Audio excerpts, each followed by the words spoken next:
தேர்தல் அறிவிக்கப்பட்டதை தொடர்ந்து தமிழகம் முழுவதும் அரசியல் கட்சியினரின் விளம்பரங்களை அகற்றும் பணியில் மாவட்ட நிர்வாகத்தினர் ஈடுபட்டு வருகின்றனர். லோக்சபா தேர்தல் அறிவிக்கப்பட்டதை அடுத்து நாடு முழுவதும் நன்னடத்தை விதிமுறைகள் நடைமுறைக்கு வந்துள்ளன. இந்நிலையில் தமிழகம் முழுவதும் அரசியல் கட்சியினரின் சுவர் விளம்பரங்கள், பேனர்கள் போன்றவற்றை அகற்றும் பணியில் மாவட்ட நிர்வாக அதிகாரிகள் ஈடுபட்டு வருகின்றனர். நெல்லை மாவட்டத்தில் பல்வேறு இடங்களில் அரசியல் கட்சியினரின் சுவர் விளம்பரங்கள் மற்றும் பிளக்ஸ் போர்டுகளை அகற்றுவதற்கு கலெக்டர் கருணாகரன் உத்தரவிட்டார். இதையடுத்து கலெக்டர் நேரடியாக சென்று சுவர் விளம்பரங்களை அழிக்கும் பணிகளை பார்வையிட்டார். அனைத்து அரசியல் கட்சியினரும் அவர்கள் வைத்திருக்கக்கூடிய பொது இடங்களில் இருக்கக்கூடிய விளம்பரங்களை உடனடியாக அகற்றிட உத்தரவிடப்பட்டுள்ளது. அவ்வாறு அகற்றவில்லை என்றால் உடனடியாக அரசு அதிகாரிகளே அகற்றுவதற்கு ஏற்பாடு செய்யப்பட்டது.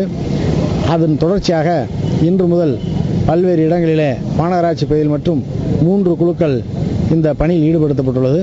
அந்த 3 குழுக்களும் பல்வேறு இடங்களிலே இவ்வாறு அரசு இடங்களிலும் மற்றும் தனியார் இடங்களில் வைத்துள்ள விளம்பரங்களை நகரப்பகுதிகளிலே தேர்தல் விதிமுறைப்படி எந்த விளம்பரம் வைக்கக்கூடாது.